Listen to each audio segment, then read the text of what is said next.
안녕하세요.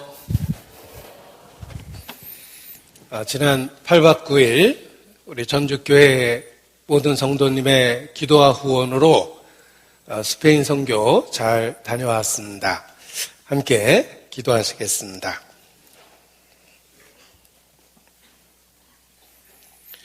우리 가운데 역사하시는 거룩하신 아버지 하나님, 아무 소망 없었고 하나님과 원수되었던 우리를 그리스도 예수 안에서 먼저 사랑해 주시고 예수님의 죽음과 부활을 통해서 우리를 자녀 삼아 주신 것 진심으로 감사 찬양을 드립니다. 이 시간 모이기를 힘쓰라는 주의 말씀을 따라 하나님 앞에 또 그리스도 예수 안에서 함께 모였습니다. 우리를 고아처럼 버려두지 않고 세상 끝날까지 함께 하시겠다는 약속의 말씀을 기억하고 의지합니다.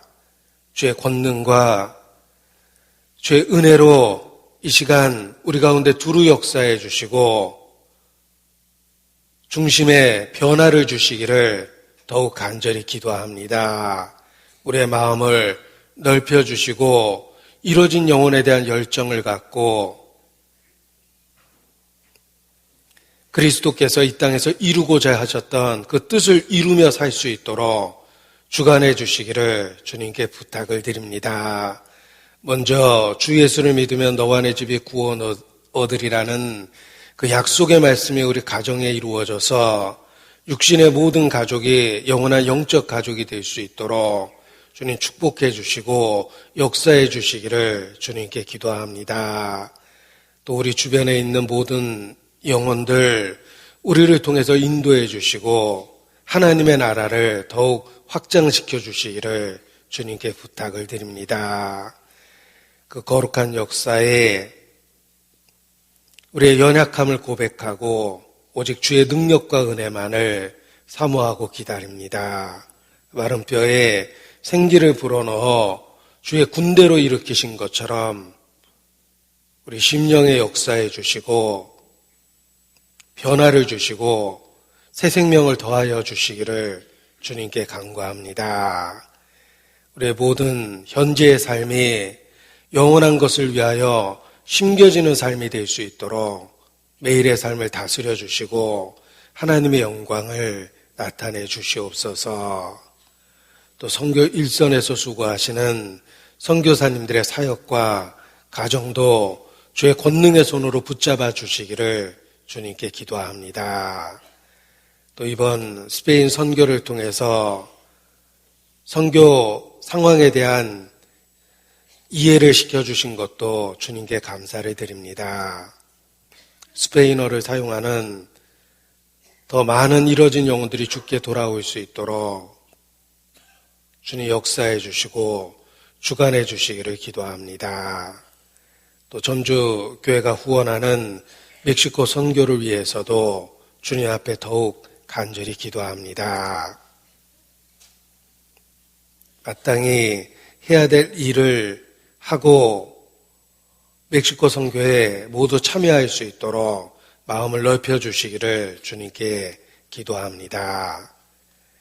또 지하 리모델링 주님 뜻 가운데 잘 이루어져서 좀 더 좋은 장소에서 복음을 전할 수 있도록 끝까지 함께해 주시고 또 도와주시기를 주님께 간구합니다.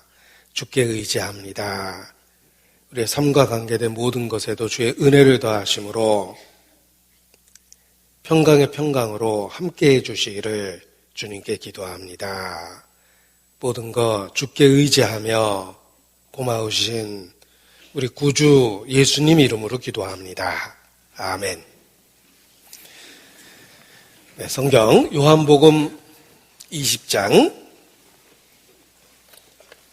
요한복음 20장 26절 말씀을 찾겠습니다. 요한복음 20장 26절입니다. 20장 26절 말씀만 함께 읽겠습니다. 8회를 지나서 제자들이 다시 집 안에 있을 때에 도마도 함께 있고 문들이 닫혔는데 예수께서 오사 가운데 서서 가라사대 너희에게 평강이 있을지어다 하시고 8박 9일에 스페인 마드리드 선교를 많은 분들의 기도와 후원 가운데 잘 다녀왔습니다. 짧은 일정이었지만 마드리드 주변 7교회 춘계 수양회에 참여했고 그리고 마드리드 중심으로 주변 교회를 신방하고 또 교제할 수 있는 기회를 가졌습니다. 저는 개인적으로 스페인은 처음 방문했습니다. 오래전 유럽 선교가 시작되었을 때 독일이나 프랑스에서 멀리 찾아온 스페인의 형제 자매님들을 만났던 기억을 갖고 있습니다. 2000년도 막 시작하던 그때 스페인의 구원의 역사가 일어나기 시작했습니다. 그래서 태권도 사범을 중심으로 이제 한두 가정이 구원을 받고 스페인 전도가 시작됐습니다. 그런데 처음 이번에 스페인을 방문했는데 500여 명이 넘는 그런 많은 구원받은 분들이 스페인 여러 곳에 이렇게 구원의 역사가 일어났다는 것도 확인할 수 있었습니다. 이번 춘계 수양회는 마드리드 중심의 7개 교회만 참여해서 총 255명이 참여를 했습니다. 춘계 수양회를 마치고 주변 7개 교회를 신방하고 또 교제할 수 있는 기회를 가졌습니다. 대부분의 그 식사를 교회 초대를 받거나 또는 현지 형제 자매님들의 가정의 초대를 받아서 식사를 했습니다. 그래서 교회를 방문할 기회도 갖고 또 가정을 방문하고 개인적으로 교제할 수 있는 기회도 짧은 일정이지만 여러 번 가질 수 있었습니다. 그리고 그동안에 저희가 해외 선교 전십 전력 총동원이라는 그 표어를 갖고 많은 인적, 물적 투자를 했는데 그 수고가 헛되지 않다는 것도 직접 선교 현장에서 확인할 수 있었습니다. 아주 오래전, 한 8, 9년 전에 스페인의 그 올리브 오일을 이렇게 전국적으로 판매했던 기억이 있습니다.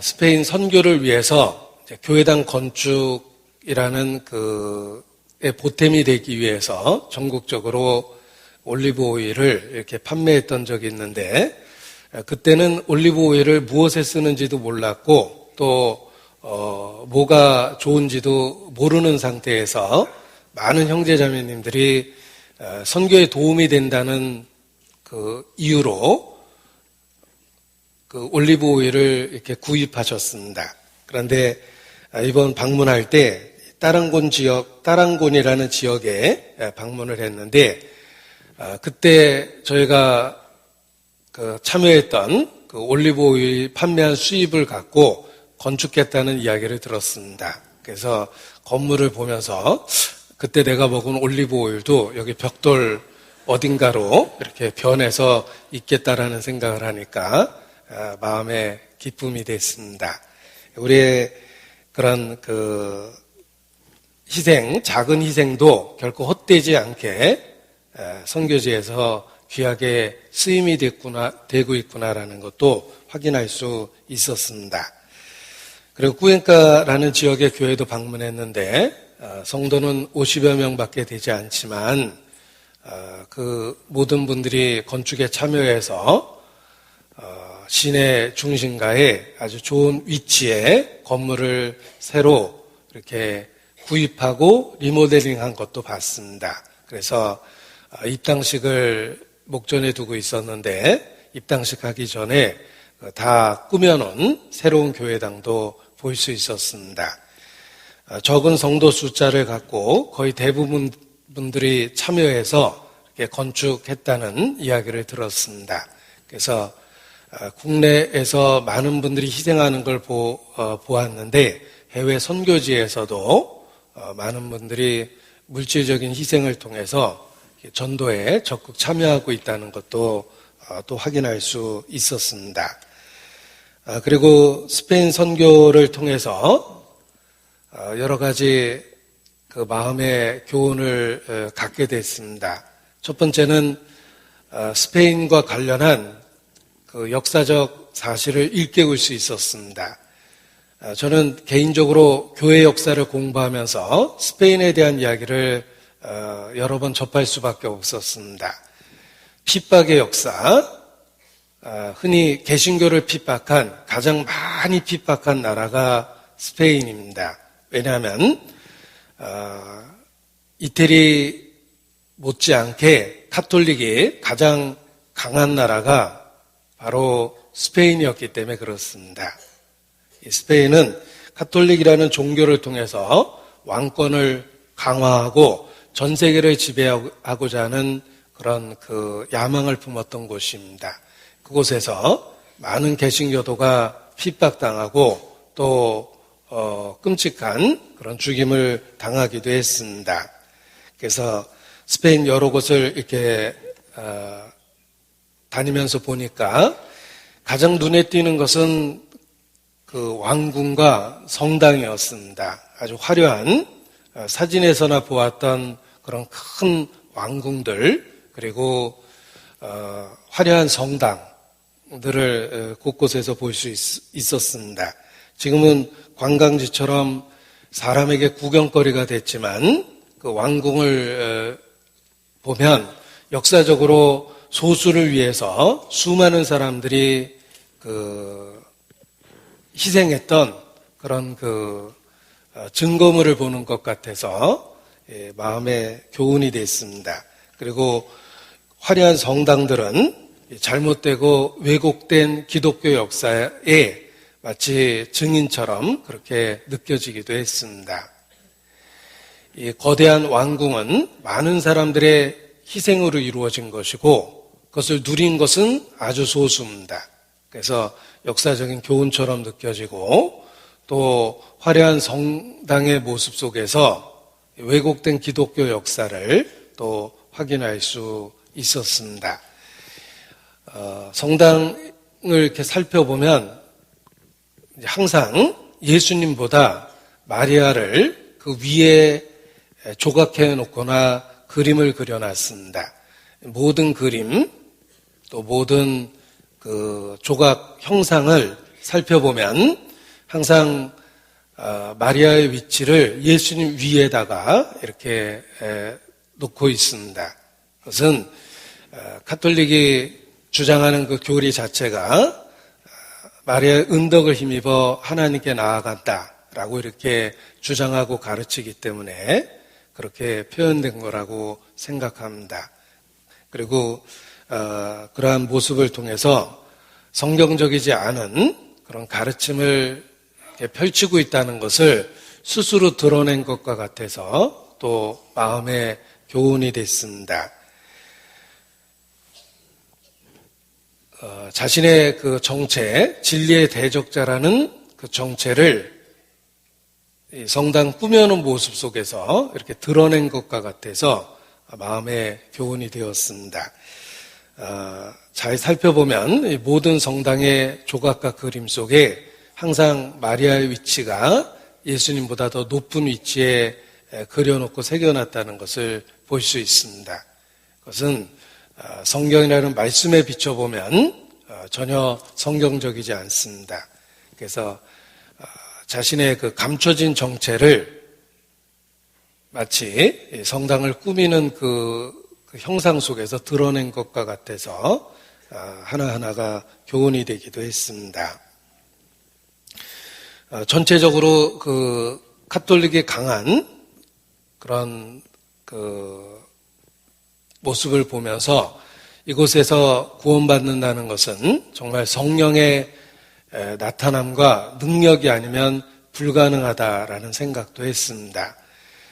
우리는 쉽게 종교를 바꾸지만 카톨릭이 강세인 나라에서는 종교를 바꾼다는 것은 우리가 생각하는 것보다 더욱 어려운 선택입니다.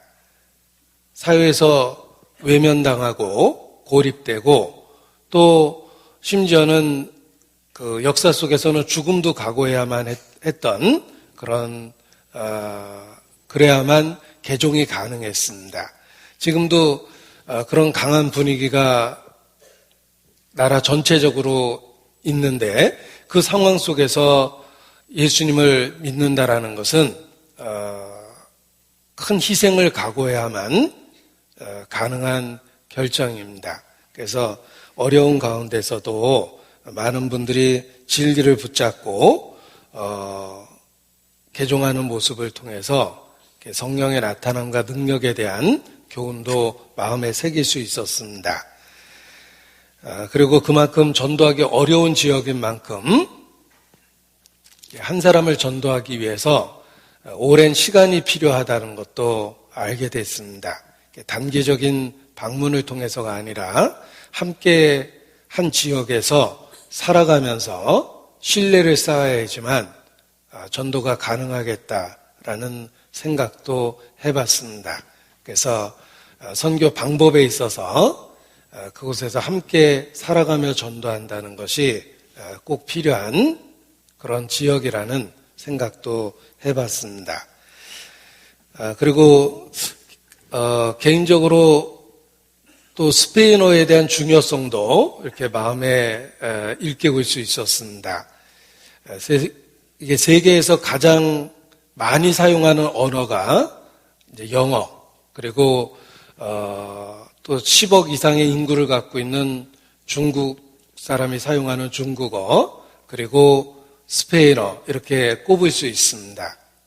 스페인어가 통계적으로도 많은 국가에서 많은 사람들이 사용하는 손꼽히는 언어 중에 하나입니다. 저는 이게 학창 시절에 고등학교 때는 제2 외국어라고 그래서 선택해야 될 그 경우가 있었습니다.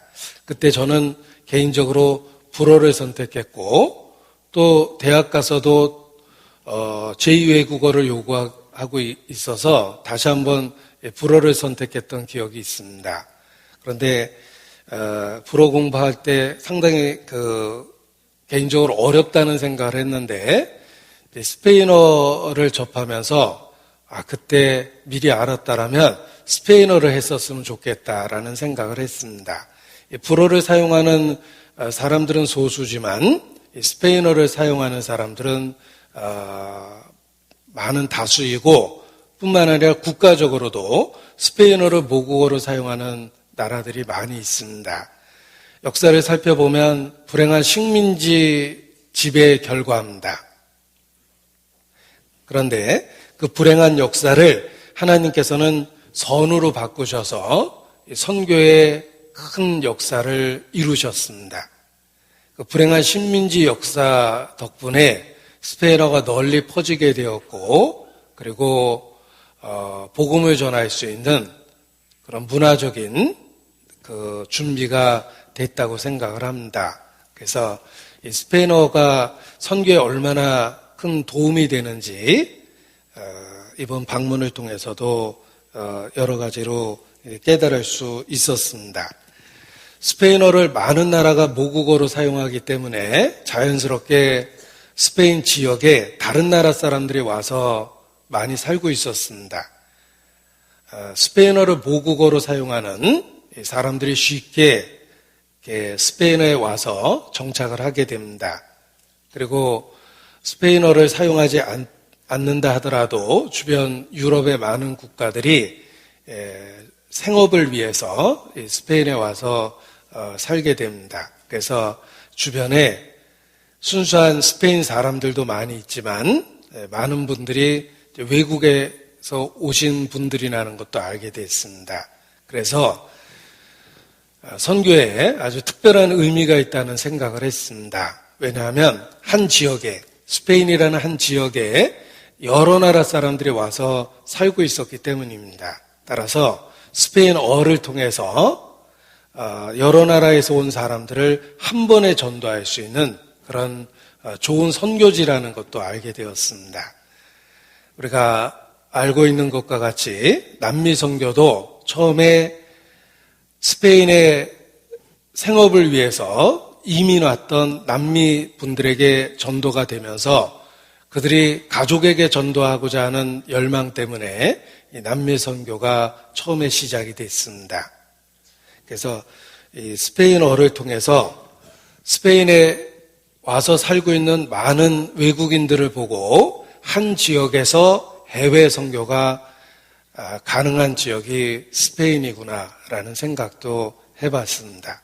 그래서 제가 조금만 더 기회가 주어졌다면 스페인어를 공부하는데 시간을 투자할 걸 이런 생각도 개인적으로 해봤습니다. 짧은 일정 속에서 여러 교훈을 받을 수 있었는데 하나님 앞에 감사와 찬양이라는 그런 결론을 갖게 됐습니다. 우리의 국내에서도 해외 선교에 적극 참여하고 있습니다.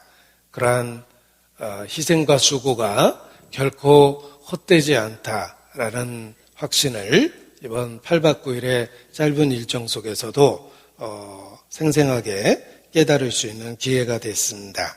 그래서 하나님 앞에 더욱 감사 그리고 찬양이라는 마음을 갖게 되었습니다.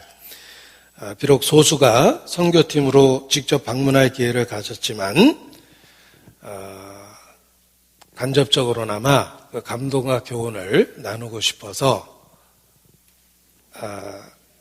여러 가지 마음의 교훈이 됐던 내용을 함께 나눴습니다.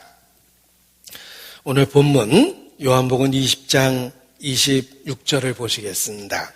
요한복음 20장 26절입니다. 여드레를 지나서 제자들이 다시 집 안에 있을 때에 도마도 함께 있고 문들이 닫혔는데 예수께서 오사 가운데 서서 가라사대 때 너에게 평강이 있을지어다 하시고. 자, 모든 기독교인이 좋아하는 절이 있습니다. 소림사가 아닙니다. 그렇다고 불국사도 아닙니다. 모든 기독교인이 좋아하는 절은 부활절입니다. 네, 이렇게 썰렁한 유머로 오늘 본문을 소개하려고 합니다. 이 부활절은 교회 역사 속에 특별한 날입니다. 기독교 안에 두 개의 명절이 있다면 성탄절과 부활절이다라고 객관적으로 이야기할 수 있습니다. 그런데 성탄절은 많이 세속화되고 대중화돼서 사람에게 알려져 있습니다. 그런데 상대적으로 부활절은 대중적이지 않습니다. 기독교인들에게 특별히 의미 있고 대중적으로는 사람들이 별 관심을 갖지 않는 그런 날입니다. 그 이유는 이 부활의 개념 때문에 그렇습니다. 죽은 자가 살아났다는 그 개념을 세상 사람들은 받아들이기 어렵기 때문에 그렇습니다. 죽은 자가 다시 살아났다는 그러한 내용을 대중적으로 받아들이기 어렵기 때문에 이 부활절은 상업화되지 않았다고 생각합니다. 그러나 믿는 그리스도인에게는 예수님이 부활하셨다라는 내용은 최고의 핵심적인 진리입니다. 가장 중요한 진리입니다. 그래서 부활절뿐만 아니라 1년에 52번이나 기념되는 날입니다. 52번이라는 말은 1년 365일 중에 일요일이 52번이기 때문에 그렇습니다. 초대교회부터 일요일을 특별하게 여겼습니다. 그래서 일요일을 주일이라고 부르고, 주일이라는 말은 로스데이라고 해서 주님의 날이라는 뜻입니다. 그날 초대교회로부터 모이는 그런 풍습이 시작됐습니다. 원래 안식일은 제7 안식일이라고 해서 금요일날 해질 때부터 토요일까지가 성경적인 안식일입니다. 달력을 보면 쉽게 확인할 수 있습니다. 달력은 월화수목금토일 이렇게 써 있는 게 아닙니다. 일, 월화수목금토 이렇게 써 있습니다. 따라서 제7 안식일은 금요일날 해질 때부터 토요일까지를 안식일이라고 부릅니다. 그런데 성경적인 안식일은 토요일인데 왜 초대교회는 일요일날 모였을까? 안식 후 이튿날 곧 일요일 그날 예수님이 부활하셨기 때문입니다. 20장 1절 예수님이 부활하신 날에 대한 언급이 분명하게 있습니다. 안식 후 첫날 이른 아침이라고 되어 있습니다. 따라서 토요일 안식일이 지난 일요일날 아침에 예수께서 부활하셨습니다. 그리고 19절 이날 그리고 설명해 줍니다. 곧 안식 후 첫날 저녁 때 예수님이 부활하신 그날 저녁에 예수님이 제자들에게 처음 나타나셨습니다. 그리고 일주일 뒤 26절 여드레를 지나서 다시 그 다음 주 일요일에 예수님이 제자들에게 또 나타났던 것입니다. 오늘이 시간적으로 그렇습니다. 지난주가 부활절이었습니다. 그리고 부활절 이후 일주일이 지난 날이 오늘입니다. 따라서 시간적으로 여기 26절에 여드레를 지나서 이날에 해당됩니다. 여드레를 지나서라고 표현된 이날 시간적으로 오늘입니다. 그래서 여기 오늘 본문을 요한복음 20장 26절로 삼은 것입니다. 초대교회는 예수님이 부활하신 날을 특별하게 여겼고 그날 모이기를 시작했습니다. 그래서 지금도 교회는 안식 후 이튿날 곧 주일날 모이고 있습니다. 요한복음에 표시하고 사도행전 20장 7절 말씀을 찾겠습니다. 사도행전 20장 7절입니다.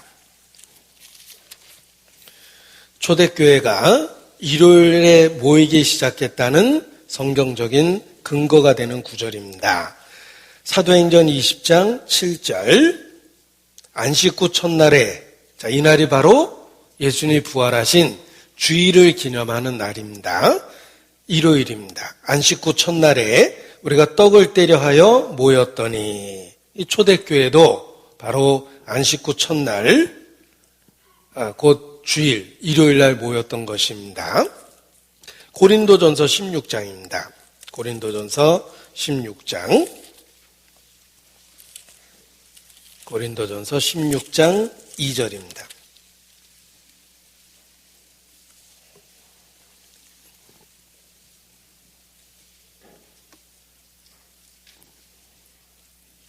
같이 읽겠습니다. 매주일 첫날에 너희 각 사람이 일을 얻은 대로 저축하여 두어서 내가 갈 때에 염보를 하지 않게 하라. 초대교회는 매주일 첫날에 모였고 그리고 작정된 큰 돈을 모으기 위해서 그 모일 때마다 계속해서 염보를 했던 것입니다. 그래서 매주일 첫날에 너희 각 사람이 일을 얻은 대로 저축하여 두라. 이렇게 언급을 한 것입니다. 이 고린도 성도에게 쓴 편지를 통해서도 초대교회가 매주일 첫날 그때 정기적인 모임을 가졌다는 것을 알 수가 있습니다. 그 이유는 일요일이 부활의 역사성을 기념하는 날이기 때문에 그렇습니다. 따라서 예수님의 부활은 부활절 날만 기념되는 것이 아니라 부활절 날에만 기념되는 것이 아니라 1년에 52번이나 기념되었던 날입니다. 그만큼 부활에 대한 의미가 믿는 우리에게 중요하기 때문에 그렇습니다. 신약 성경에 예수님이 다시 살아났다는 직접적인 표현이 다 세어보면 104번이나 됩니다. 예수님이 부활하셨다는 것을 100번 이상 언급한 것은 우리가 믿고 있는 내용에 부활의 내용이 아주 중요하기 때문에 그렇습니다. 그래서 모이는 날도 예수님이 부활하신 날을 역사적으로 기념해서 안식 후 이튿날 모이기 시작했던 것입니다. 다시 요한복음 16장 26절을 보면 20장 26절을 돌아가서 보겠습니다. 이 여드레를 지나서라는 말이 예수님이 부활하신 그날로부터 여드레가 지났다는 뜻입니다. 그래서 바로 그 다음 주 일요일에 예수님이 제자들에게 두 번째 나타나셨다는 것을 알 수 있습니다. 그래서 역사적으로 그 날을 생각해 보면 바로 오늘과 같다는 것입니다. 지난주가 부활절이었고 오늘은 그 여드레가 지난 그날입니다. 그래서 역사적으로 날짜를 생각해 보면 바로 오늘과 같습니다. 자, 우리가 그 당시 예수님이 부활했던 그 시대로 돌아가서 생각을 해보죠. 지난주에 예수님이 부활하셨습니다. 그리고 그 부활하신 예수님을 제자들이 직접 대면했습니다. 그리고 일주일이 지났습니다. 자, 일주일 동안 제자들이 어떤 마음으로 보냈을까? 라는 생각을 해보면 더 본문이 생생하게 교훈이 됩니다. 제자들은 지난주 금요일, 지지난주 금요일 예수님이 끔찍하게 못 박히는 모습을 보았습니다. 절망적인 가장 슬픈 날이었을 겁니다. 그 금요일이 지나고 토요일 예수님은 내내 무덤에 있었습니다. 그들은 큰 슬픔 속에서 금요일, 토요일을 지냈습니다. 그리고 일요일 아침 예수님이 부활하셨다는 소식을 듣게 되며 그날 저녁 직접 부활하신 예수님을 대면했습니다. 그리고 일주일을 보냈습니다. 그 절망적인 금요일과 비교했을 때 제자들의 마음은 완전히 바뀌어 있었습니다. 왜냐하면 부활하신 그리스도를 직접 대면했기 때문입니다. 구원받기 전에 우리의 마음과 우리의 삶은 절망적인 금요일과 같습니다. 그리고 계속되는 어려움은 예수님의 무덤 속에 있었던 토요일과 같습니다. 이 땅에서의 우리의 삶이 절망적인 금요일과 같고 계속되는 어려움은 바로 예수님의 무덤 속에 있었던 토요일과 같을 수 있습니다. 그러나 우리의 신앙을 일깨우면 부활의 아침을 경험할 수 있습니다. 제자들은 부활한 예수님을 직접 만난 증인이 되었습니다. 그들의 마음과 생각과 태도는 바뀔 수밖에 없었습니다. 예수님을 직접 만났기 때문입니다. 그래서 우리 개인적으로는 우리의 힘든 삶이 또는 위기가 절망적인 금요일과 같다. 그러나 일깨울 것은 토요일이 지나면 부활의 아침이 온다는 것입니다. 개인적으로 적용했을 때는 현재 우리의 삶이 금요일과 같고 계속되는 어려움은 토요일과 같다 하더라도 곧 부활의 아침이 온다. 다시 오시는 주님이 오신다. 라고 이렇게 적용해서 마음에 큰 위로를 받을 수 있습니다. 지금은 금요일이고 지금은 계속되는 어려움 속에 토요일처럼 느껴지지만 곧 부활의 아침이 옵니다. 그래서 현재 어려움을 견뎌낼 수 있는 위로를 얻을 수 있는 것입니다. 제자들은 부활하신 예수님을 만나고 삶이 변화되었고 생각과 태도가 바뀌었습니다. 예수님을 직접 부활하신 예수님을 만났기 때문입니다. 그들은 부활의 증인이 되었습니다. 그런데 모든 제자가 그러했던 건 아닙니다. 도마는 죄되었습니다. 왜냐하면 하필이면 그때 도마가 그 자리에 없었기 때문입니다. 모든 제자들은 부활하신 예수님을 만났는데 도마는 그때 그 자리에 없었습니다. 여기 24절 12제자 중에 하나인 디두모라 하는 도마는 예수 오셨을 때 함께 있지 아니한지라.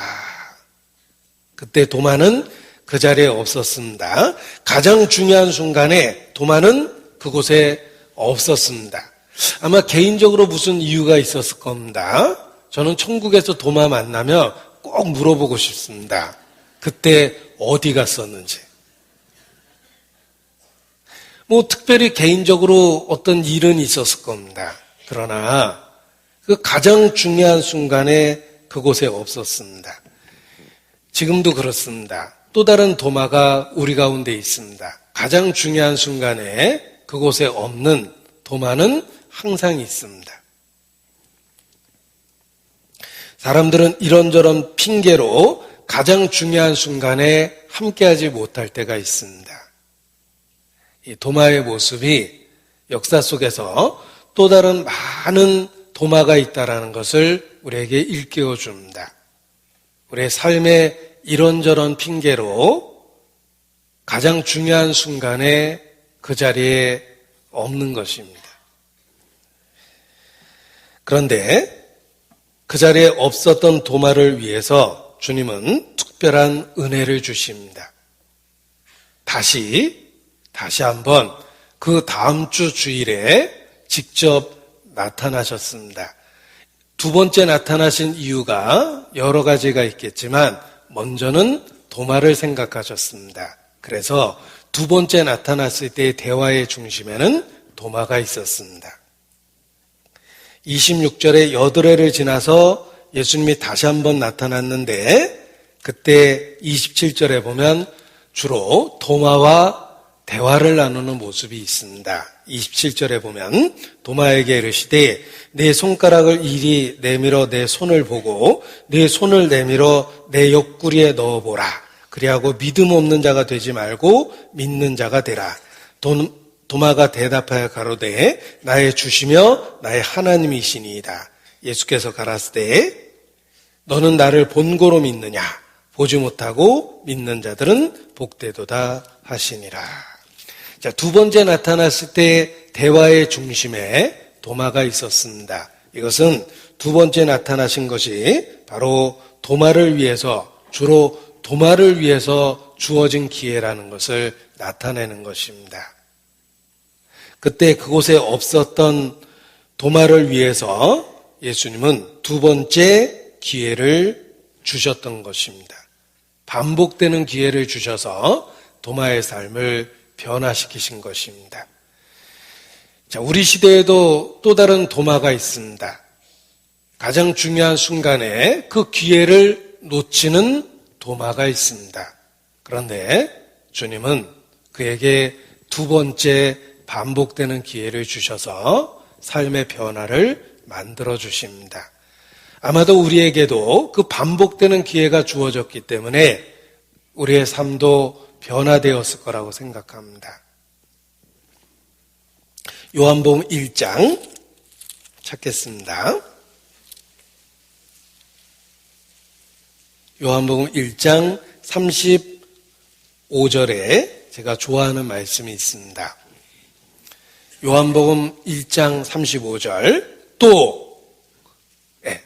이 또자를 제가 좋아합니다. 그래서 또만 읽었습니다.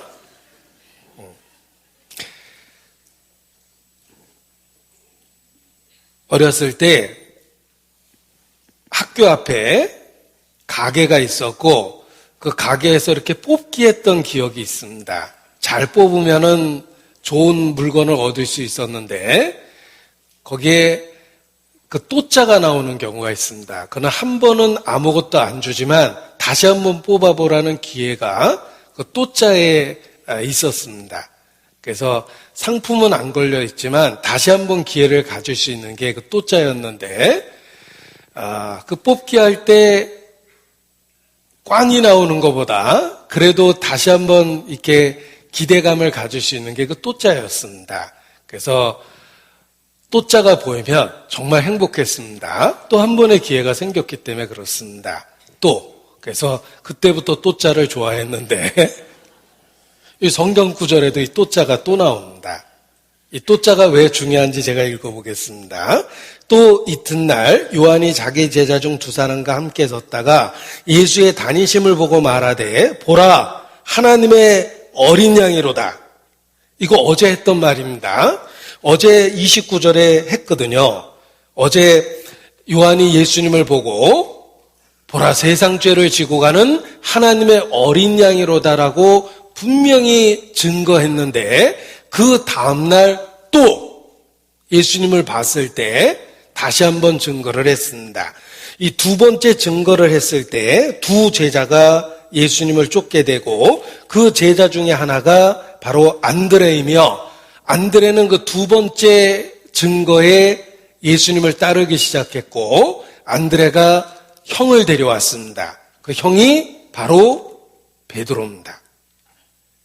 자, 두 번째 증거에 안드레가 예수님을 따르기 시작했고 안드레가 형을 데려왔는데 그 형이 바로 베드로였습니다.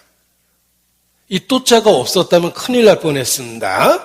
만일 세례 요한이 예수님을 보라 세상 죄를 지고 가는 하나님의 어린 양이로다 라고 단 한 번 증거하고 나 할 말 다 했다 라고 생각하고 더 이상 이야기하지 않았다면 이 두 제자가 구원받는 일은 없었을 겁니다.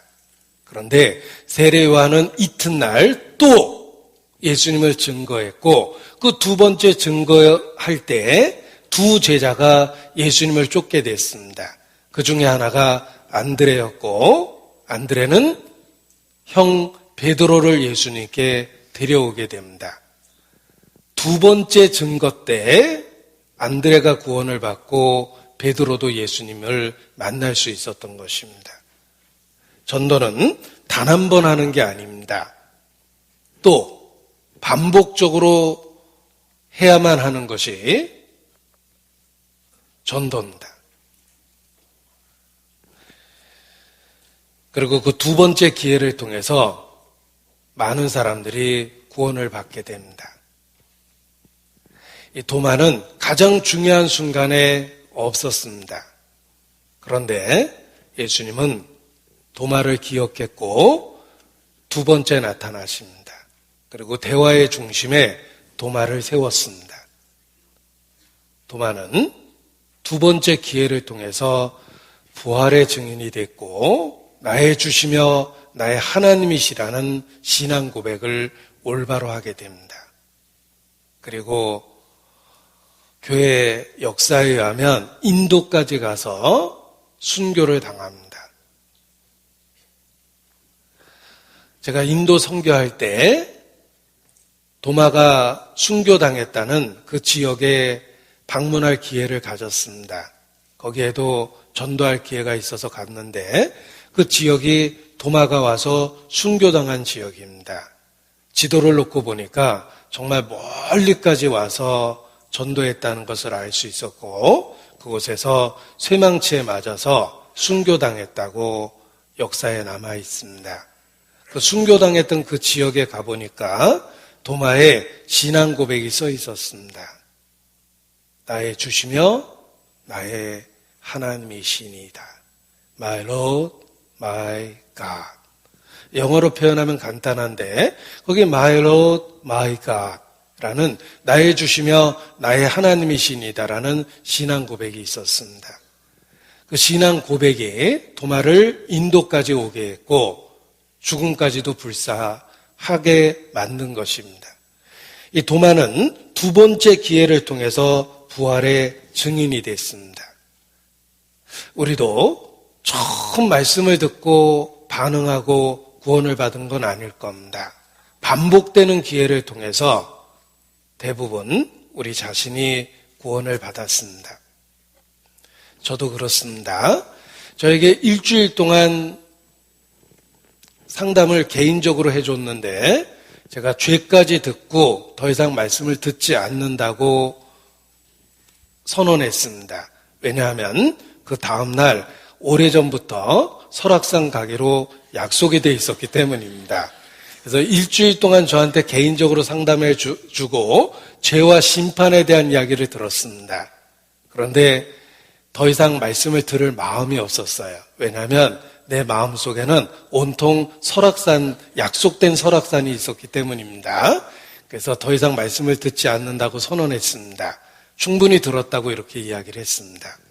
그리고 정말 그 다음날 친구들과 오래전부터 계획했던 설악산 일주일 여행을 했습니다. 그때 주님이 저를 버리셨다 해도 제가 할 말이 없을 겁니다. 충분한 기회를 줬는데 제가 고의적으로 사소한 일 때문에 거절한 것입니다. 그런데 놀랍게도 주님의 은혜는 설악산까지 쫓아왔습니다. 그래서 일주일 동안 설악산에 있었습니다. 때로는 텐트 치고 있고 때로는 그 산에 있는 절, 거기에 민박한다는 걸 그때 알았는데 그 산에 있는 절에도 있었고 콘도에도 있었고 이렇게 돌아다니면서 일주일 여행을 했습니다. 그런데 함께 동행했던 친구들, 그 친구들에게 해가 지면 설악산에서 할 일이 없었습니다. 그래서 해가 지면 친구들에게 그동안 일주일 동안 들었던 성경 이야기를 그들한테 재연을 했습니다. 착실하게 일주일 동안 복습을 한 겁니다. 가르치는 것만큼 잘 배울 수 있는 방법이 없는데 제가 듣고 배운 것을 일주일 동안 친구들에게 가르친 겁니다. 아이들이 거의 회심할 그런 경지까지 이르렀어요. 얼마나 착실하게 재연을 했는지 밤에 무서워서 화장실도 못 갔습니다. 지옥 얘기를 너무 실감나게 해가지고 아이들이 무서워서 밤에 화장실도 못 갔어요. 저는 개인적으로 들었던 말씀에 대한 충분한 복습을 했습니다. 그리고 설악산에서 돌아오는 그 다음 주 그 산에 갔던 복장 그대로 그 모습 그대로 교회에 다시 나타나서 지난주에 듣지 못했던 복음을 개인적으로 다시 들을 수 있었습니다. 그날이 1985년 3월 2일 토요일입니다. 토요일 날 돌아왔거든요. 그날 개인적으로 내가 그토록 궁금하게 생각했던 예수님에 대한 답을 얻게 되었습니다. 제가 두 가지 질문을 했습니다. 하나님 믿으면 되지 왜 예수 또 믿냐? 라고 질문을 했고 두 번째는 나에 대한 하나님의 뜻이 무엇인지 모르겠다. 이렇게 질문을 했는데 성경을 통해서 그 두 가지 의문에 대한 답을 명확하게 들을 수 있었습니다. 그리고 그때 확실하게 거듭나게 됐습니다. 저 자신도 두 번째 기회가 주어졌을 때 구원을 받게 된 것입니다. 하나님이 우리에게 한 번의 기회를 주셨다면 여기 구원받지 못할 사람 많습니다. 우리에게 두 번째 기회, 아니 반복되는 기회가 주어졌기 때문에 우리도 구원을 받게 된 겁니다. 베드로 후서 3장을 보시겠습니다. 베드로후서 3장 15절입니다. 베드로후서 3장 15절.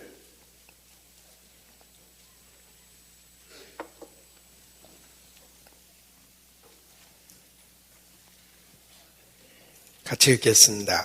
또 우리 주의 오래 참으심이 구원이 될 줄로 여기라.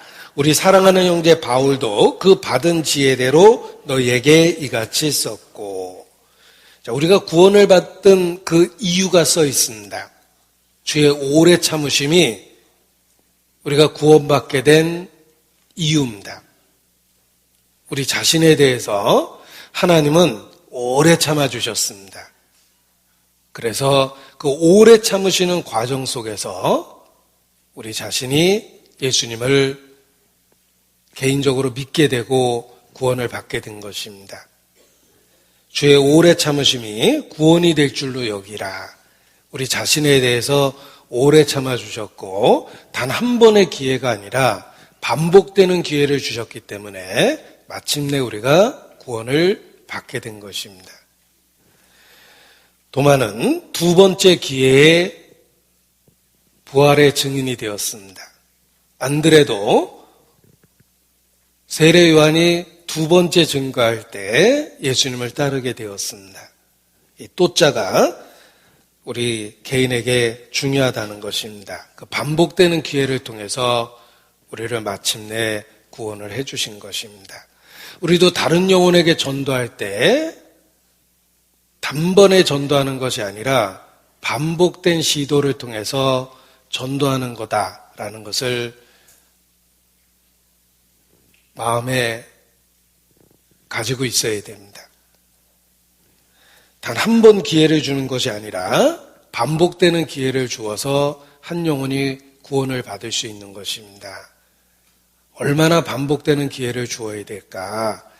그것은 살아있는 한, 이렇게 말씀드릴 수 있습니다.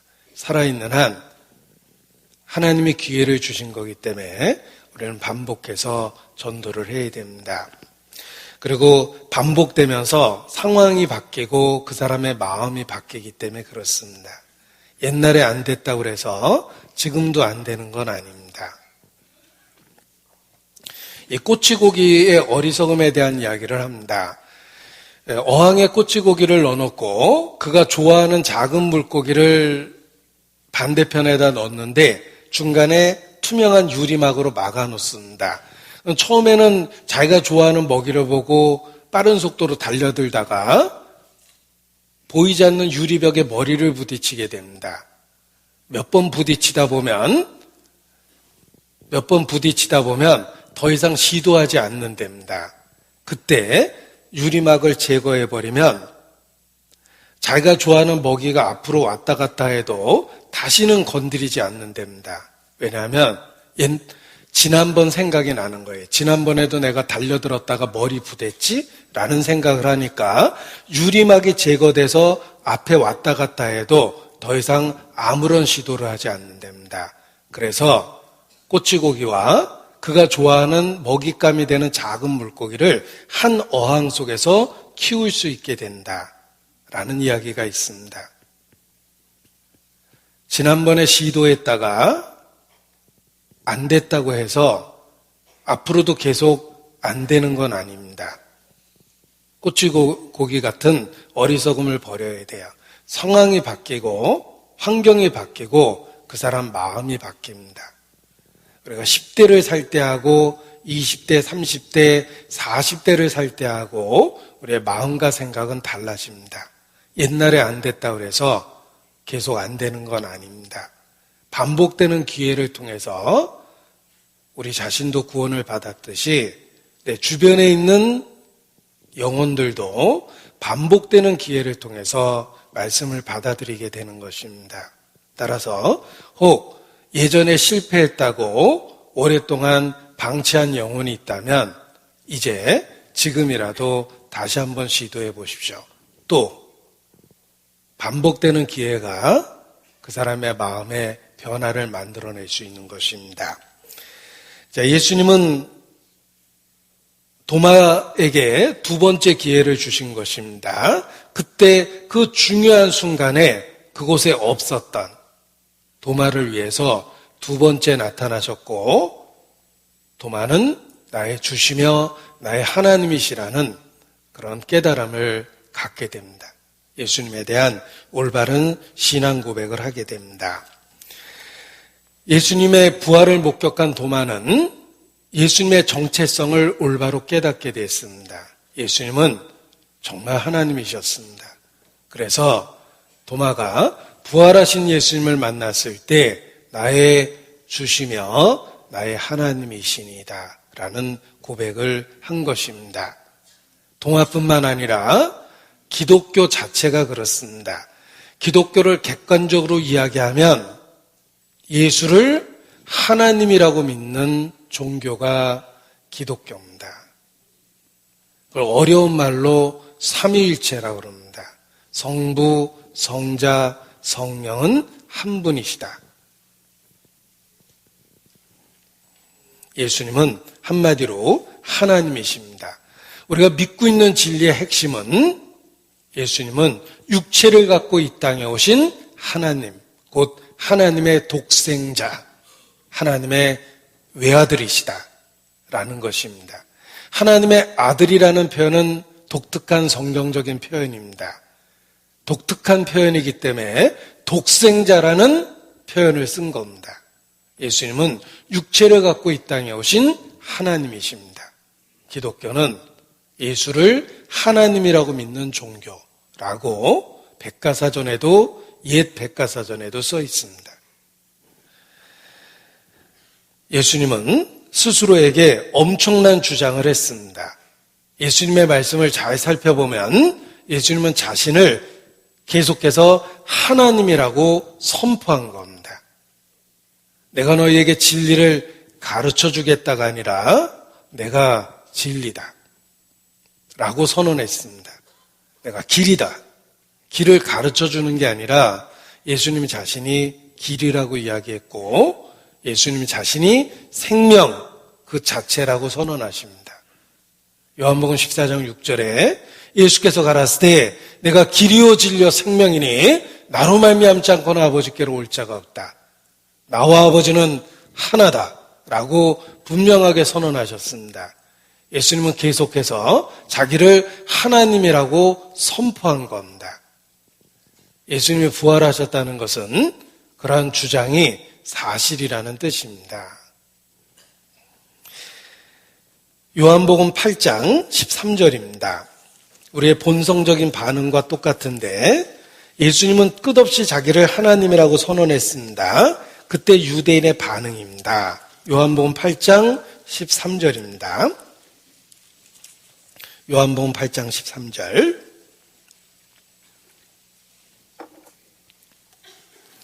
바리새인들이 가로되 내가 너를 위하여 증거하니 내 증거는 참되지 아니하도다.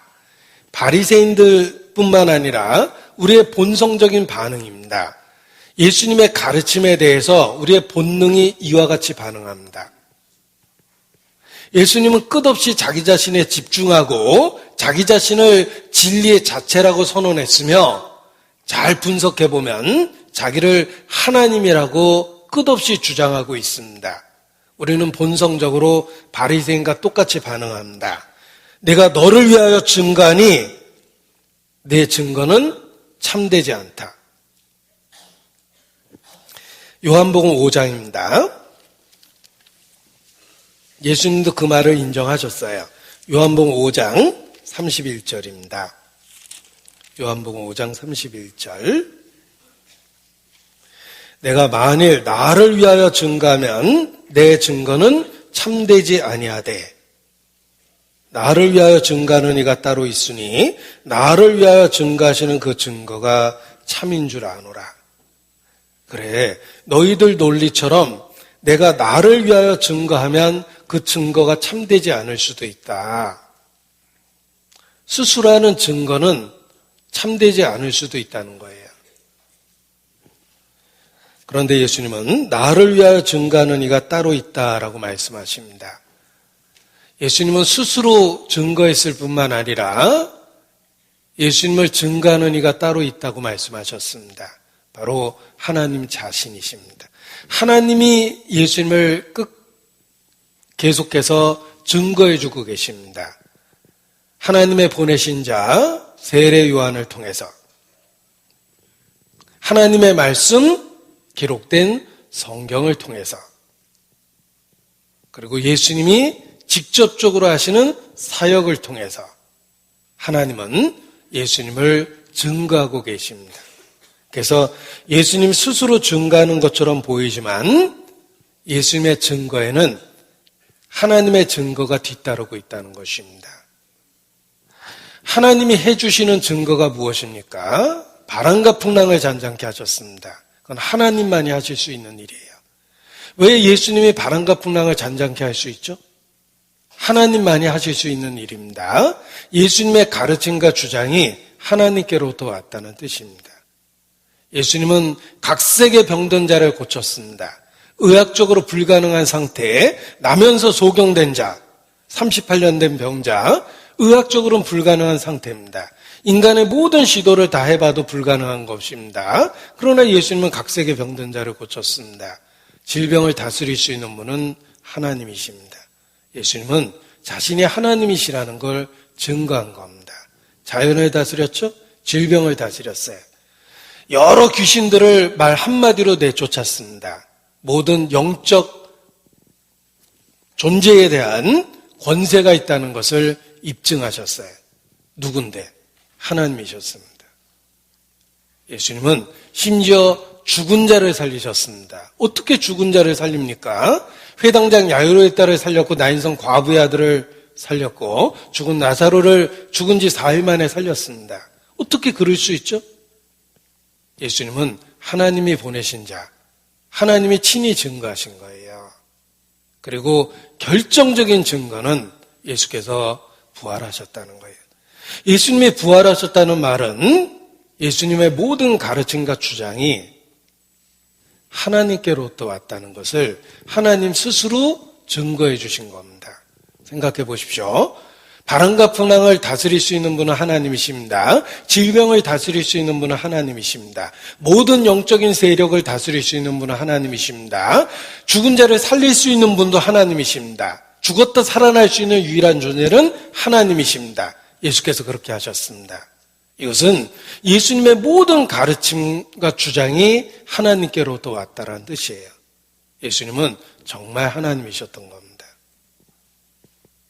그래서 내가 스스로 나를 증거하면 참되지 않을 수도 있다. 그러나 나를 증거하는 이가 따로 있다. 바로 하나님 자신이라는 거예요. 예수님의 가르침과 주장은 사실이었습니다.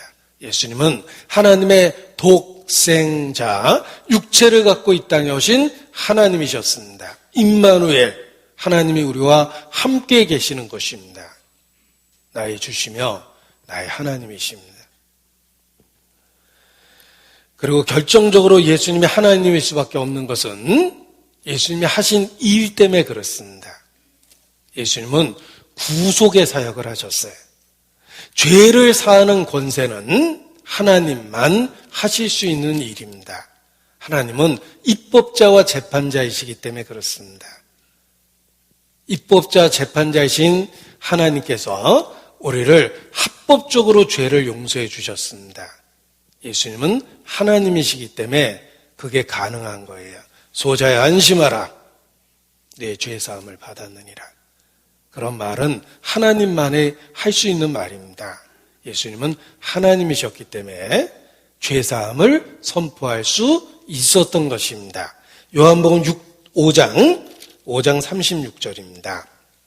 요한복음 5장 36절 같이 읽겠습니다.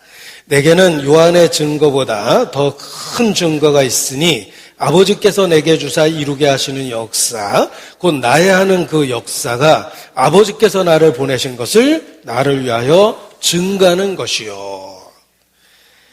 나야 하는 그 역사, 아버지께서 내게 주사 이루게 하시는 역사, 하나님께서 예수님을 통해서 이루신 그 큰 역사가 구속의 역사, 구원의 역사, 곧 죄사함의 선포입니다. 그 일은 하나님만 하실 수 있는 일입니다. 예수님의 주장과 가르침이 사실이라는 것은 예수님이 하신 일 그 자체가 예수님의 가르침과 주장이 사실이라는 증거가 되는 것입니다. 아버지께서 내게 주사 이루게 하시는 역사, 그것이 구원의 역사입니다. 그 구원의 역사는 하나님만이 하실 수 있는 일입니다. 그래서 예수님이 하신 일은 예수님이 하시는 일에 대한 증거가 된다. 하시는 일은 예수님의 가르침과 주장, 자신이 하나님이시라는 그 주장이 사실이라는 뜻입니다. 생각해 보십시오. 하나님, 천지를 지으신 창조주 하나님, 그 하나님은 거룩하고 의롭습니다. 의롭고 거룩합니다. 본능적으로도 우리는 그걸 알고 있어요. 하나님이 의롭고 거룩하다는 걸. 그리고 율법을 통해서도 하나님의 성품은 온 세상에 선언됐습니다. 하나님은 거룩하고 의롭습니다. 그 하나님 앞에 나라는 인간의 존재가 어떻습니까? 더럽고 정욕적이고 악하고 철저하게 어둠에 속해 있습니다. 하나님은 빛이시며 인간은 어둠에 속해 있습니다. 우리가 하나님과 온전한 관계와 사귐을 갖기 위해서는 우리 속에 있는 죄를 먼저 해결할 수밖에 없습니다. 빛과 어둠은 공존할 수 없기 때문입니다. 우리에게는 죄에 대한 해결이 필요합니다. 그런데 예수께서 그 역사를 이루셨습니다. 우리는 삶의 경험을 통해서 우리에게 꼭 필요한 것이 죄에 대한 해결이라는 걸 잘 알고 있습니다. 그런데 그 문제를 해결하신 유일한 분은 역사 속에 예수님밖에 없어요. 예수님은 하나님이 보내신 자일 수밖에 없습니다. 왜냐하면 하나님 앞에 우리에게 꼭 필요한 죄에 대한 문제를 해결해 주시는 분이기 때문에 그렇습니다. 아버지께서 예수님을 통해서 이루시는 그 역사, 죄사함의 역사가 그 자체가 예수님이 하나님이 보내신 자라는 증거라는 것입니다. 그리고 우리는 본성적으로 우리에게 죄사함이 절대적으로 우리에게 필요하다는 걸 잘 압니다. 그래서 예수님은 하나님이 보내신 자라는 확신이 들고 죄사함에 대한 진리를 들을 때 이것이 내게 꼭 필요한 진리라는 것을 마음으로부터 중심으로부터 깨닫게 되는 것입니다.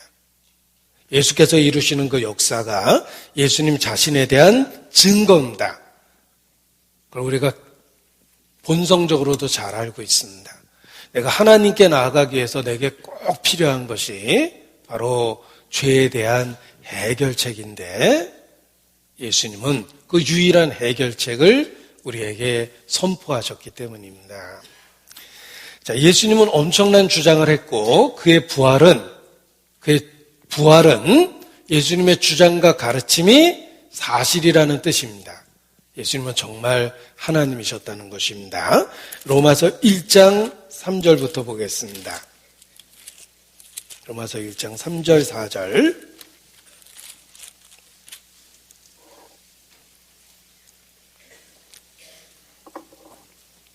로마서 1장 3절 4절입니다. 같이 읽겠습니다. 이 아들로 말하면 육신으로는 다윗의 혈통에서 나셨고 성결의 영으로는 죽은 가운데서 부활하여 능력으로 하나님의 아들로 인정되셨으니 곧 우리 주 예수 그리스도시라. 죽은 자 가운데서 부활하여 능력으로 하나님의 아들로 인정되었다. 예수님은 하나님의 아들, 하나님이 육체를 갖고 이 땅에 오신 모습이라고 주장을 했는데 그 주장이 사실로 인정됐습니다. 어떻게 인정됐냐면 죽은 자 가운데서 살아나셨기 때문입니다. 죽은 자 가운데서 살아나는 것은 하나님에 의해서만 가능합니다. 하나님이 그렇게 하셨어요. 하나님이 그렇게 하셨다는 것은 예수님이 하나님께로부터 왔기 때문입니다. 예수님의 모든 가르침과 주장은 하나님께로부터 온 겁니다. 그걸 어떻게 알 수 있냐면 예수님이 부활하셨기 때문입니다.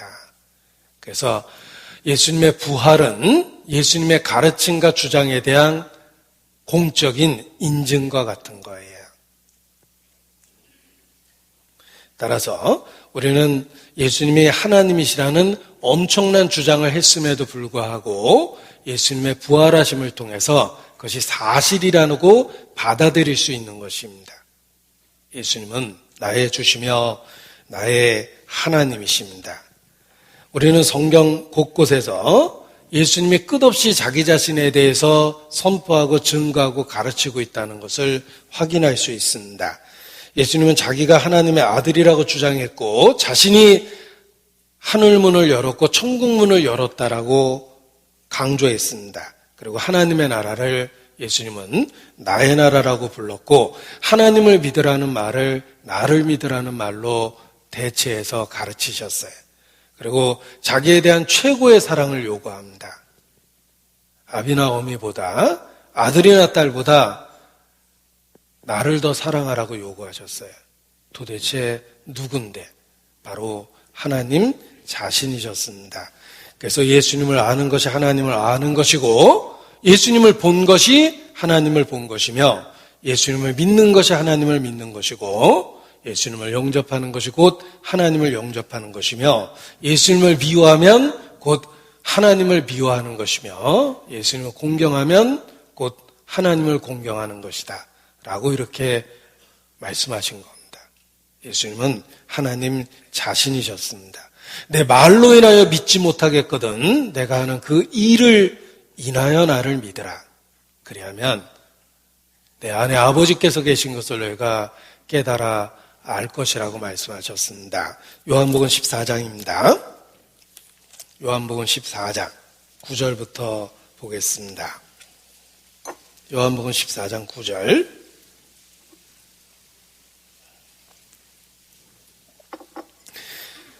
예수께서 가라스 때 도서가 내가 이렇게 오래 너희와 함께 있을 때 내가 나를 알지 못하느냐. 빌립에게 하신 말씀이지만 세대를 뛰어넘어 모든 예수님을 따르는 자들에게 해주신 말씀입니다. 저는 도서가 이렇게 읽어야지 더 마음에 와닿습니다. 도서가 내가 이렇게 오래 너희와 함께 있을 때 내가 나를 알지 못하느냐. 나를 본 자는 아버지를 보았거늘 어찌하여 아버지를 보이라 하느냐. 나는 아버지 안에 있고 아버지는 내 안에 계신 것을 내가 믿지 아니하느냐. 내가 너희에게 이르는 말이 스스로 하는 것이 아니라 아버지께서 내 안에 계셔 그의 일을 하시는 것이라.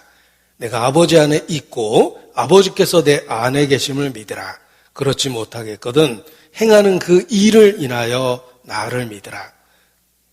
예수님이 행하시는 모든 일은 예수님이 하나님이라는 걸 증거한 겁니다. 그래서 예수님의 기적을 표적이라고 그런 거예요. 사인, 시그널. 예수님의 누구신지를 끊임없이 입증하고 있었다는 것입니다. 예수님은 나의 주시며 나의 하나님이십니다. 따라서 그 전에는 내가 예수님을 알기 전에는 하나님은 추상적이고 모호했습니다. 생각해 보십시오. 하나님, 영어로 God. 이번에 스페인 갔다 왔으니까 스페인어로는 Dios, 중국말로는 상제, 상디, 상제, 그리고 일본말로는 가미사마, 히브리 말로는 엘로힘. 자, 제가 단어는 쓰고 있습니다. 그런데 그 하나님이 구체적으로 어떤 분인지 막연하고 모호하고 애매합니다. 내가 예수님을 알기 전에는 하나님이 어떤 분인지 그의 캐릭터, 그의 attributes, 그분이 어떤 분인지 그의 속성, 인격에 대해서 알지 못했어요. 그런데 예수님을 알고 난 이후 이제 하나님은 더 이상 애매하거나 모호하거나 추상적이지 않습니다. 예수님의 말씀, 예수님이 하신 행동을 보면 하나님이 구체적으로 어떤 분인지 깨달아집니다. 언행을 통해서 그 사람의 인격과 그 사람의 어떤 성격인지 알 수 있게 됩니다. 예수님의 말씀, 예수님의 행동은 보이지 않는 하나님이 구체적으로 우리에게 표현된 겁니다. 예수님을 알게 된 이후 더 이상 하나님은 추상적이거나 모호하거나 애매하지 않습니다. 아주 구체적이고 생생하게 마음에 느껴지는 인격적 존재가 된 거예요. 나를 본 자는 아버지를 보았다. 예수님의 말씀 속에 하나님의 캐릭터, 인격, 속성들이 계시됐고 예수님의 행동 속에 우리를 향한 하나님의 마음과 생각과 태도가 그대로 계시된 겁니다. 더 이상 하나님은 추상적이거나 모호하거나 애매한 존재가 아니에요. 생생하게 인격적으로 느껴지는 하나님이 된 것입니다. 예수님을 통해서 하나님을 보았기 때문에 그렇습니다. 따라서 하나님이 어떤 분이냐고 물어본다면 이제는 구체적으로 대답할 수 있어요. 예수님의 언행, 예수님의 인격, 예수님에 대한 모습을 통해서 하나님을 구체적으로 알게 되었기 때문입니다. 요한복음 1장 18절입니다. 요한복음 1장 18절 같이 읽겠습니다. 본래 하나님을 본 사람이 없으되 아버지 품속에 있는 독생하신 하나님이 나타내셨느니라. 아버지 품속에 있는 독생하신 하나님, 나나주가 있죠? 독생자가, 이런 뜻이에요. 본래 하나님을 본 사람이 없으되, 세상 사람은 하나님을 보지 못합니다. 하나님이 누군지 잘 모르죠? 하나님에 대한 경험이 없습니다. 하나님이 어떤 분인지, 어떤 인격을 갖고 있는지, 어떤 속성을 갖고 있는지, 성품이 어떠한지, 우리에 대한 계획이 무엇인지 전혀 알지 못합니다. 하나님을 본 사람이 없어요. 그러나 독생자, 예수 그리스도를 믿는 사람은 독생자를 통해서 하나님을 보았습니다. 독생하신 하나님, 아버지 품속에 있는 독생하신 하나님, 곧 독생자, 예수께서 하나님을 우리에게 나타내셨습니다. 말씀하셨고 가르치셨고 행동으로 보여주셨어요. 진실하시고 의롭고 거룩하고, 그럼에도 불구하고 죄가 있는 우리를 있는 모습 그대로 받아주고 사랑해주는 하나님의 모습을 독생자의 언행을 통해서 계시하신 겁니다. 그래서 예수님 안에서 우리는 다른 사람이 못 본 하나님을 보았고 하나님을 생생하게 경험하고 인격적으로 알게 된 겁니다. 본래 하나님을 본 사람이 없으되 세상은 아직도 보지 못합니다. 그러나 아버지 품속에 있는 독생하신 하나님이 나타내셨습니다. 독생자가 보지 못했던 하나님을 나타내셨기 때문에 우리는 들었고 보았고 주목하여 보았고 손으로 만진 바 되었고 생생하게 경험하게 되었습니다. 예수님의 모습 속에 하나님이 그대로 계시되었기 때문에 그렇습니다. 한 시인은 이렇게 노래했습니다. 남이 못 본 것을 보았고 남이 듣지 못한 것을 들었고. 자, 이렇게 좋은 노래 제가 억만을 만들었는데 죄책감이 느껴집니다. 나 가진 재물 없으나 남이 가진 지식 없으나, 남이 가진 재물도 없고 남이 가진 지식 없지만 남이 못 본 것을 보았고 남이 듣지 못한 것을 들었다. 그 시인의 말이 그렇습니다. 우리가 세상적으로 초라하고 보잘것 없다 하더라도 예수님을 믿는 그 순간에 하나님을 보았어요. 하나님이 어떤 분인지를 너무 생생하게 느꼈습니다. 그 전에는 추상적이고 무하고 그분이 존재하는 것조차도 잘 몰랐어요. 그런데 예수님을 만나는 순간에 하나님을 인격적으로 알게 된 겁니다. 의롭고 거룩하시지만 그럼에도 불구하고 나를 있는 모습 그대로 받아줄 수 있는 넓고 큰 사랑을 가지신 그분을 예수님 안에서 본 거예요. 예수님은 하나님을 생생하게 표현한 살아있는 존재예요. 나를 본 자는 아버지를 보았다. 이 18절의 말씀이 제가 어떻게 설명해야 될지 잘 모르겠지만 너무나 생생하게 마음에 깨달아졌습니다. 본래 하나님을 본 사람이 없습니다. 하나님이 누군지 추상적이고 모호하고 애매하죠. 그런데 아버지 품속에 있는 독생하신 하나님, 곧 독생자가 곧 예수 그리스도께서 하나님을 생생하게 우리에게 나타내 주셨어요. 우리에 대한 하나님의 마음을 독생자가 그대로 표현해 주셨습니다. 더 이상 하나님은 추상적이고 모호하지 않고 아주 생생하게 인격적으로 느껴지는 분으로 우리에게 다가온 겁니다. 바로 예수님 안에서. 예수님은 육체를 갖고 오신 하나님이셨습니다. 예수님을 통해서 정확하게 살아있는 하나님을 생생하게 경험하게 된 겁니다. 나를 본 자는 아버지를 보았다. 예수님은 하나님 자신이십니다. 그래서 인자가 이전 있던 곳 하늘로 올라가는 것을 볼 것 같으면 너희가 어찌하겠느냐. 하도 안 믿으니까 그렇게 얘기하셨어요. 예수님은 다시 하늘로 올라가셨습니다. 왜냐하면 하늘로부터 오신 분이기 때문에 하늘로부터 왔다는 것을 입증하기 위해서 다시 하늘로 올라가셨어요. 그래서 제자들이 보는 앞에서 승천하셨던 겁니다. 예수님은 하나님 자신이셨어요. 너희는 땅에서부터 났을 때 나는 하늘로부터 났느니라. 예수님은 하나님 자신이셨습니다. 우리도 도마처럼 나의 주시며 나의 하나님이시니이다 라고 예수님에 대해서 고백할 수밖에 없습니다. 도마가 가로되 나의 주시며 나의 하나님이시니이다. 도석이가 가로되 나의 주시며 나의 하나님이시니이다. 제 자신이 늘 그렇게 도마와 더불어 고백하고 있습니다. 너희는 나를 누구라 하느냐? 예수님의 질문에 시몬 베드로와 더불어 나도 대답합니다. 주는 그리스도시여 살아계신 하나님의 아들이시니이다. 베드로와 더불어 나도 그렇게 고백할 수밖에 없습니다.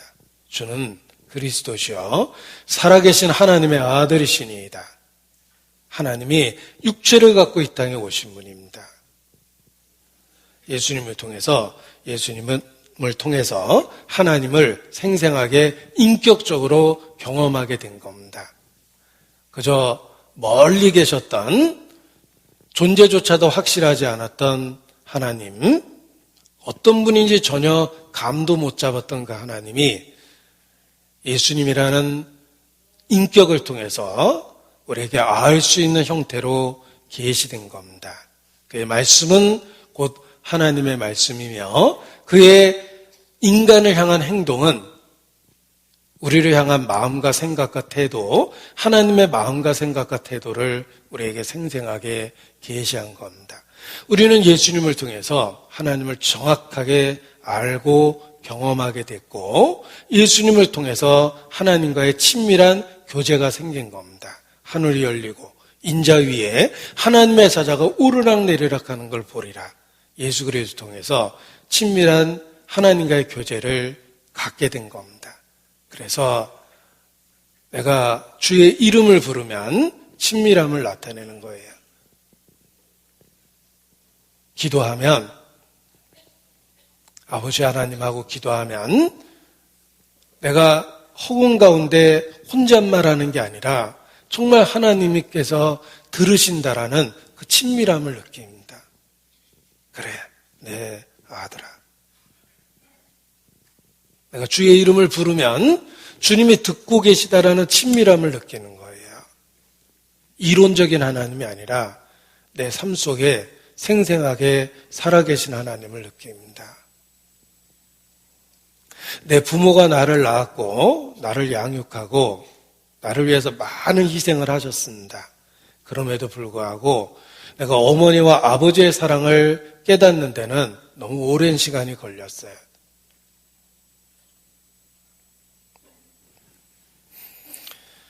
나를 낳았고 실질적으로 양육하고 희생했지만 내가 부모님의 사랑을 정말 깨닫는 데는 너무 오랜 시간이 걸렸어요.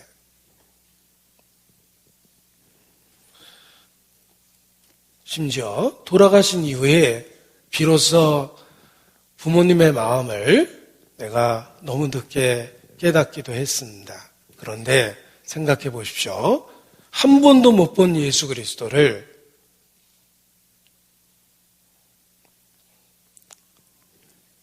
마음으로, 중심으로 사랑한다고 고백할 수 있습니다. 한 번도 못 본 예수님 때문에 내 인생 전부의 계획이 바뀌었어요. 우리가 개인적으로는 주일날 일하고 있는 우리에게 주일이 얼마나 소중합니까? 유일하게 쉴 수 있는 기회예요. 보통 사람에게 일요일은 전화 꺼놓고 없다 그래 하고 만남을 피하면서 쉬고 싶은 게 일하는 우리에게 일요일입니다. 그런데 그 유일하게 쉴 수 있는 날을 우리가 아침부터 서둘러서 교회에 나옵니다. 그리고 누구든지 돈에 대한 애착이 있어요. 그럼에도 불구하고 기꺼이 교회에 오면 지갑을 열어요. 친구에게 밥 사줄 때는 망설였을지 몰라도 내가 헌금할 때는 기꺼이 즐거움으로 지갑을 엽니다. 그리고 육신적으로는 움직이기 정말 싫어하지만 교회 크고 작은 많은 봉사에 참여하고자 하는 자원하는 마음이 있어요. 시켜서 그런 일을 어떻게 합니까?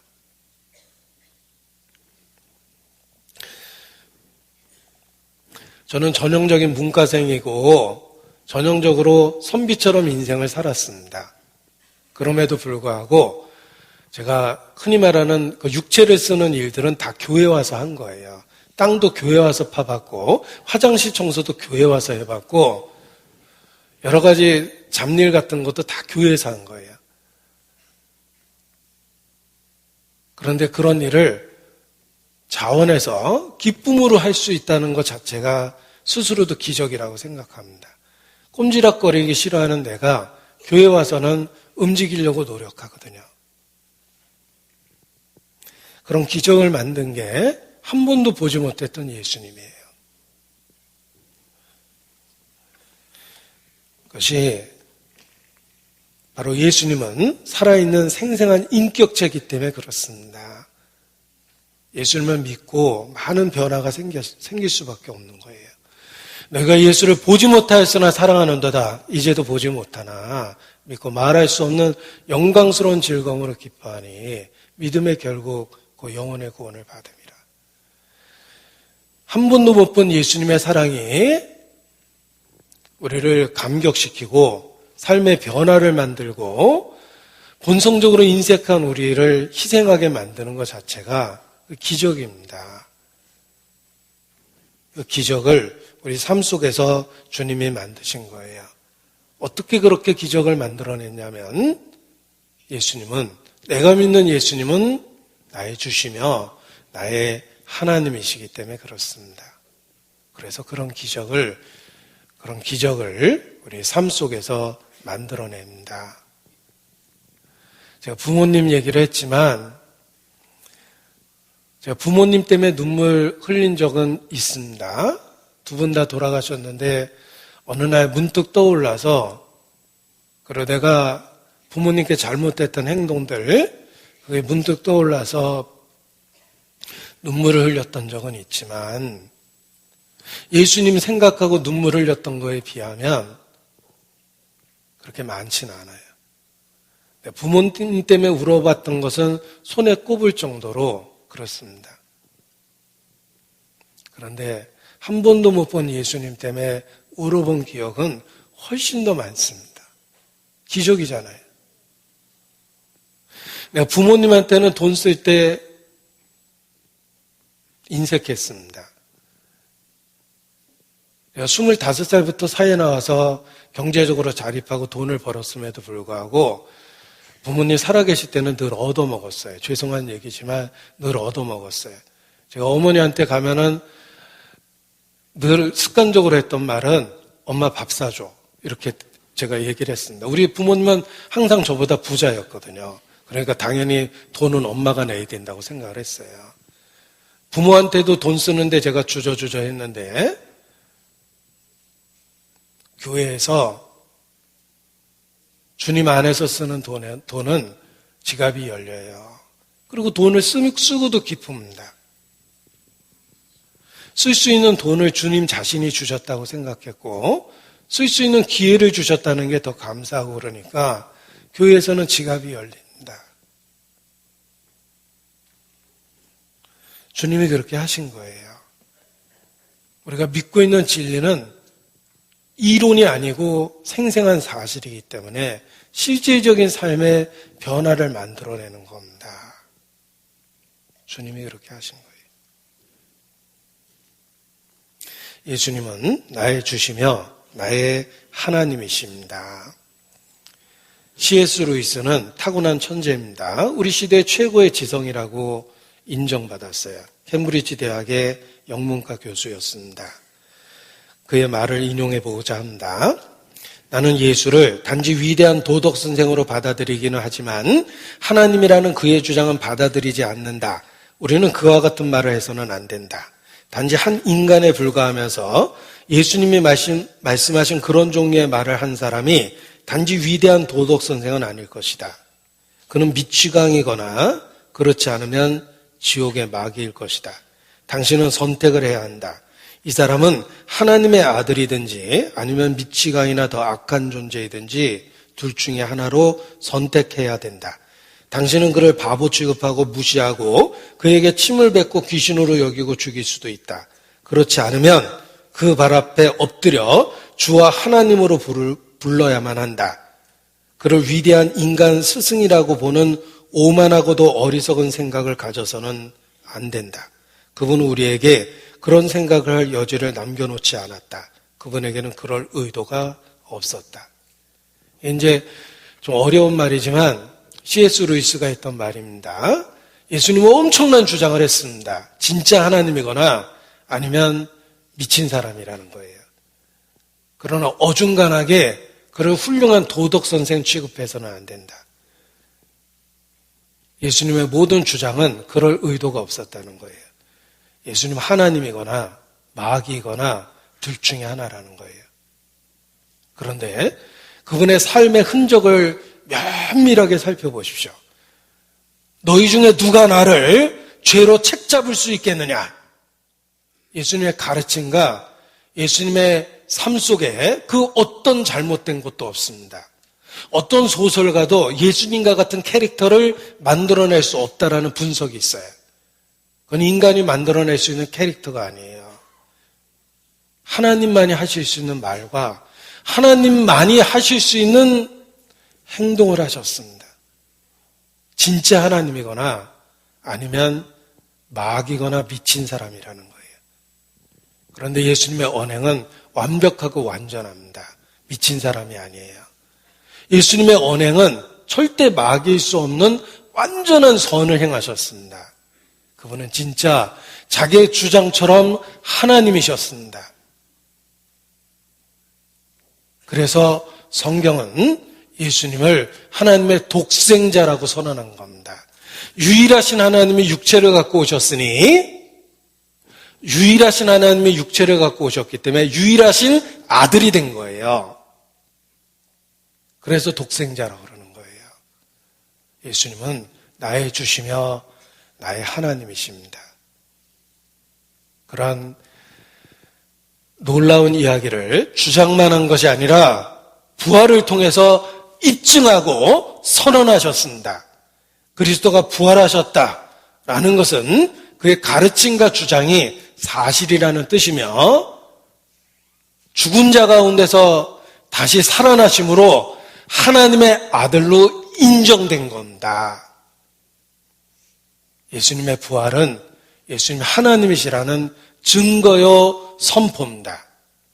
우리는 부활하신 예수님 앞에 나의 주시며 나의 하나님이시라고 고백해야 합니다. 그리고 부활하신 예수님은 지금도 우리 가운데 살아계시다는 뜻입니다. 그래서 오늘 설교 제목이 부활 이후 함께 하시는 주님이십니다. 부활로 끝이 난 게 아니라 부활하셔서 살아계시기 때문에 지금도 우리와 같이 계십니다. 우리의 삶 속에서 함께 하시는 주님을 생생하게 경험하게 해주는 것이 믿음입니다. 믿음은 사실을 받아들인 거예요. 실제로 주님은 우리 가운데 살아계시기 때문입니다. 부활 이후 살아계신 주님이라는 제목으로 제가 말씀을 드렸는데 다음 주에 이어서 계속해서 말씀을 드리고자 합니다. 기도하시겠습니다. 아버지 하나님, 우리에게 독생자 예수 그리스도를 주시고 예수님 안에서 구원의 소망을 주신 것 진심으로 감사 찬양을 드립니다. 그리스도의 부활을 통해서 우리 모두에게 산 소망을 주셨습니다. 소망 가운데 영원한 것을 위해서 살 수 있도록 주님 붙잡아 주시고 우리의 연약한 가운데서도 주의 능력으로 역사해 주시기를 더욱 간절히 기도합니다. 내일부터 예비된 낮 집회가 있습니다. 우리를 통해서 한 영혼 인도해 주시고 신이 주관해 주심으로 참석한 모든 영혼이 변화받을 수 있도록 역사해 주시기를 더욱 간절히 기도합니다. 우리의 가정에 가장이 되어 주시고 우리의 생업의 현장에 사장님이 되어 주셔서 우리의 삶과 관계된 모든 것에 주의 은혜를 더해 주시기를 주님께 기도합니다. 주께 의지합니다. 고마우신 우리 구주 예수님 이름으로 기도합니다. 아멘.